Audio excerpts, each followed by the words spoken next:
Laura, I am so excited for you to be here. I have been really looking forward to this interview. You are such a radiant person and brilliant leader. So thank you so much for joining. I am humbled, and appreciate the opportunity. So, my first question for you is, what is one moment in your career where you felt particularly audacious? Kristin, I think that for me, the biggest leap of faith and really stepping outside of my comfort zone was when I became president of Lennar Mortgage. I was overwhelmed, excited, extremely anxious. It was a really challenging time for me, and I questioned the decision.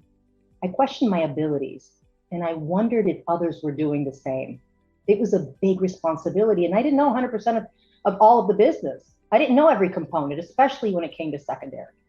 So I had to look inward and had to go back to my roots and my strengths and to realize where my value lies, right? What I did know is that I was full of passion. I was prepared to put my head down and do the work. I'm constantly, and I have a picture in my office that says, put your head down and just do the work. Don't be afraid to do the work. I had to focus on what value I knew I could add to the organization and allow the executive team to do the same. You know, one of the things that I take a lot of pride on with our team is that when I came on board, is I said to all of them, we are running this company collectively. It's not about right of authorship, it's collectively. And we created this group, and I'll talk about it a little bit later, that exemplifies exactly how every single one of our department heads runs this company. So as I look back at the time and the stories, you know, many can't believe that I was so nervous. And every time I'm going to speak, you know, I'm scared to death. I'm scared to death on the inside. And everybody says, oh, you did a great job. And I tell them my ritual and what I go through and how I stand before and I pray and I say, God, please put the words in my mouth to make sure that I'm adding value to those that are sitting out there, not elevating me, yet letting them leave here today with a value add from me. That's real important to me. Oh, I love that. It's funny. One of the first interviews I did was with Sue Woodard, and she is an amazing speaker also. And she talked about how freaked out she was about, she used to like throw up before speaking all the time. And I think part of the reason why I started this to begin with was just that I love hearing these really powerful women like you talk about some of like your stories. I mean, I think that those are extremely powerful, and how seeing your authentic self, like you talk about being nervous before getting on stage, or really, you know, tapping into your roots and being authentic with who you are. That's so inspiring to me as an aspiring leader, you know, and I think I want everyone to see that true authentic nature. And so I really appreciate you sharing that. And for you just as a leader to be so authentic with your presence as a leader. Well, it's real important. It's real important to me because at some point in your life, and at my age, Kristin, I hope that you don't have to wait to realize it till you get to my age. But the point is that you have to say, who am I trying to impress? What is the end game? You know, the more authentic I am and the more I tell you, you know what, I'm really not feeling well this morning. And I got to tell you, I didn't sleep all last night. I had a migraine. Everybody gets them. Everybody has bad nights, and we just have showtime. Why we can't be authentic is beyond me. Why we can't say what we mean and with one another, because once you do, you allow that other individual to open up and share their authenticity. And once you have a relationship that is real and connected, oh, the business comes, everything comes, everything. I'm going to share a really quick story with you that happened yesterday on a call. We had about 120 some odd folks on a call, and we were going through book club. And it's an amazing book, and it's the focus of the book is procrastinating, and you know how we procrastinate. And everybody was so formal because they knew I was on. And that really ticked me off because they should know by now how I want to be treated. So it was very, very superficial.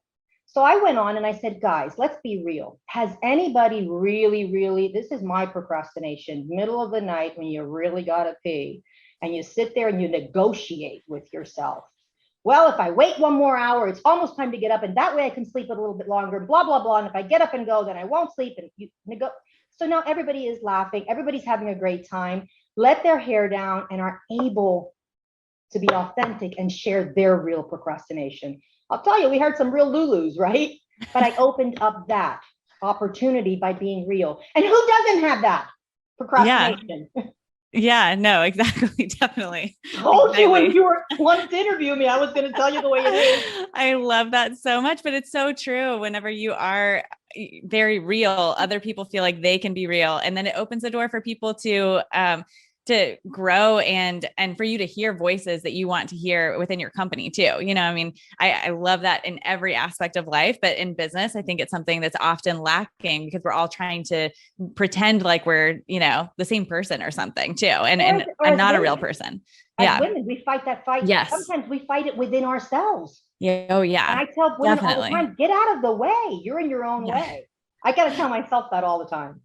Yeah, no, completely. I mean, I think that we were talking about this right before recording, just that I I think that you describe yourself as being passionate and all of that. And I think I have pushed myself away from that, but I am very passionate as a person. But I try to, I need to lean into that sometimes, and lean into my emotional side or whatever. And all these different aspects of myself and not try to be this, completely stoic male older leader or whatever that I often see or we try to replicate, so I really appreciate that kind of perspective. Yeah, as women, we have the innate nature to try to please. We have the nature as nurturers, we try to impress. And on top of that, in business, we don't want to be seen as the emotional or the weaker sex. So we automatically put that stigma. We automatically put it in front of us and we automatically put up that wall. When in fact, everybody has corns and bunions and everybody has the same issues. Mm-hmm. We cover them so you don't think that I am less than or weaker than.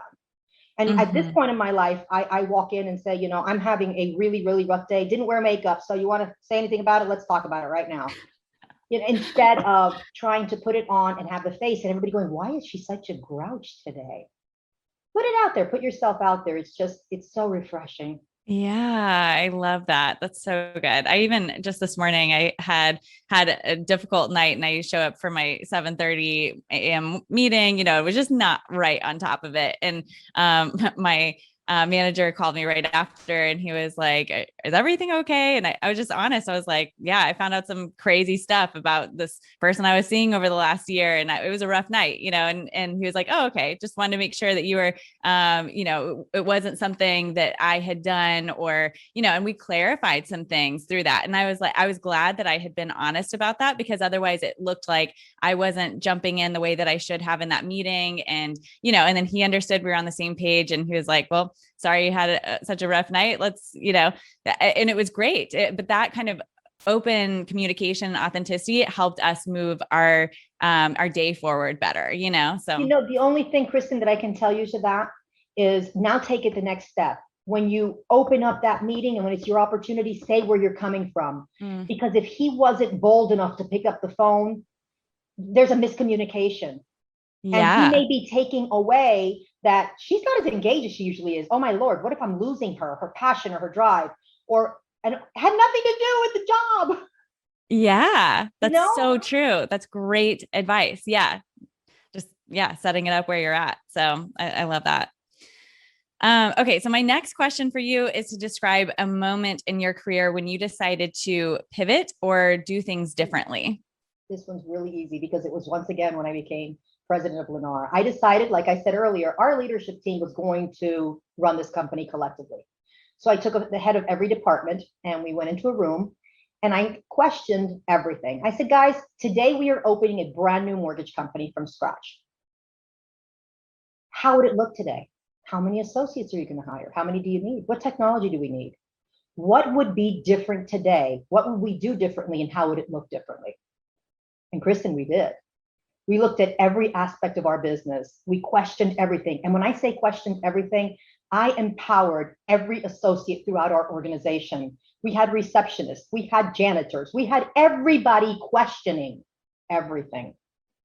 We found so many ways to simplify, to reduce that friction, to automate as much as we possibly could. Because we talk about technology, but technology is a huge part of our growth. Each month we meet, or we would meet at that time, and the team would bring new, bigger, better ideas. And I can't tell you, they blew me away every single time. That was almost 3 years ago that we started this, and we've achieved amazing things together. We continue to meet every month, and we have lots of plans for our upcoming quarter and 2022. Watch our smoke, because while we got a little bit deterred as a result of the pandemic, we definitely got back on track. And look at what we faced through the pandemic, everybody. But if we hadn't been at Lennar so focused on technology, and having a team so focused on driving change and put us in a great spot, so we were able to pivot quickly. We didn't know it was coming. We heard about the first phase of the pandemic. And I remember being in an elevator, and I had our CIO with us, and I looked at him and I said, I have this feeling, just go order 500 laptops. And I remember Tom telling me, Lord, you want to hold off? You want to wait and see what happens? I said, no, just order the 500 laptops. We did. 3 days later, we were told that we were going remote. And it was really interesting because all of a sudden, and we needed 500 more, but all of a sudden, laptops went up in price. There was a scarcity of them, and we really made the right decision. We were really blessed to be able to move really fast. So definitely our Simply Mortgage group is the rock star and the foundation of our company. Gosh, that's amazing. That gives me chills. Yeah, and what a crazy pivotal moment in the industry and in our lives. That leads me to my next question about what is a way that you have challenged the status quo in your career or in the industry? So I think it all comes down to technology and trying things before anyone else does. I'm not afraid of change. Then again, I always say, if you work Lennar for a year, you can change, you can run the world. I'm not afraid of change. Customer expectations are changing quickly, and we talk about it all the time, but we have to be able to provide that best experience. That's my responsibility. So we continue to be as digital as possible, and we push the digital platform, and we push ourselves. We do the application digitally, the customer submits documentation digitally, we process and underwrite digitally. We have bots, lots of bots that help us along the way with multiple functions. And we close digitally via RON where we're eligible. I'm hoping that keeps increasing. I mean, how cool is that? A customer can close without ever leaving their home. They can do it in their pajamas if they want to. And at the end of the day, it's all about designing a customer journey that fits their needs. Mm-hmm. It's so good. Yeah. I think everyone says that they want to be ahead of the curve when it comes to digital mortgage, but it's still a huge challenge for every company. And that's really impressive that you guys have been able to be so cutting edge in that area and understand where customer expectations are and how rapidly they're changing, especially even leapfrogging over through COVID and the kind of expectations around using digital purchasing process through all of that. Well, when you have a leader of a company such as ours and our chairman that says we are a technology company that happens to build homes, that mortgage component and that mortgage subsidiary better feel the same way. So we have no choice but to continue innovating. And we the backbone definitely keeps supporting us. So that's always a great thing. Amazing. Yeah, that's great. So my last question for you is how you have challenged status quo within yourself. It goes back to me being my true authentic self and comfortable being me. Lots of people know that I love my Cuban coffee. So being able to pause in any meeting across the country, wherever we are at 3:00 and say, it's Cafecito time. Most people now say it, even if they can't say it, it's a lot of fun. And I encourage ladies across the country to stand up for what you believe in. Take your seat at the table. I know you've heard me say this before, but I'm going to say it every time I can. Take your seat, claim your seat. Don't be afraid to be yourself. But more importantly, after COVID, I can't tell you enough how I have to hold myself to the same. I just can't talk the talk and I have to walk the walk. So I continue being who I am as much as I possibly can. And I always share my wax story because, and every time I do, I thought everybody's heard it and I get more and more text on it because it really takes everybody to the next level. And I always say at 8:00 at night, I was at my wax appointment and my boss at that time thought it was imperative that I have my computer up. And I said, well, I'm not able to, but I'm listening. And no, I need you to have your computer up. And I said, well, I'm at this very moment getting my legs waxed. And it was a silent pause on the other line. And I said, so do you want to, are you there? Hello, Laura, we'll talk tomorrow. So Be who you are. What was wrong with saying what I was doing? It was my time. There was nothing wrong with it. But before, the old Laura would never have done that, Kristin. The old Laura would have said, hold on. Yes, sir. Yes, sir. I would have winged it. Now you could use your computer on your phone. You could do anything. But I wouldn't have said where I was, or I would have left. Yeah. So today it's different. We have made so much progress as women in the mortgage industry. And I want to say to all women out there, Kristin, don't lose your way after this last year of craziness. It's been wild. Stay the course or get back on it. Be sure to keep relationships strong. Continue to grow them. It's time to reset ourselves so we don't lose ground and continue to make headway. Reset everything. Put COVID aside and reset. We have to get back to where we were. We gained so much ground. Oh, beautiful. I think that I have to constantly reset. I feel like that's something that, COVID or not, I didn't realize that it's just so easy for things in life to kind of start to get you down in some way and you lose some of that ground. And so I love that call to action that everyone just constantly, take a step back and say, am I bringing my authentic self? Am I bringing my power to every moment and standing confident in that? So I really appreciate And Kristin, not just to myself, one of the things that we have had to do is be so isolated that we have not been able to share with one another. The conversations that we're having are superficial, because we're not able to hug, we're not able to feel and to touch and to connect. So those conversations, we need to go deep again. We need to go and hug each other. We need to go and cry. We need to go and laugh. We need to go and drink. We need to say that. We need to go. We just need to be, but we need to be together. That's so true. How beautiful. I have to say, I was telling one of my teammates yesterday about Cafecito and how you were like, this is, a time. And so we've decided we're going to take Cafecito also. So we're 3:00. Yeah. We start a little earlier, end a little later, whatever. But I just love that time of day that is like taking a little break. So we're following in your footsteps. Breathe, have some Cafecito, and then you can reset. Yeah. Well, thank you so much, Laura, for your time. I absolutely love talking with you and hearing from you and watching you lead. So thank you.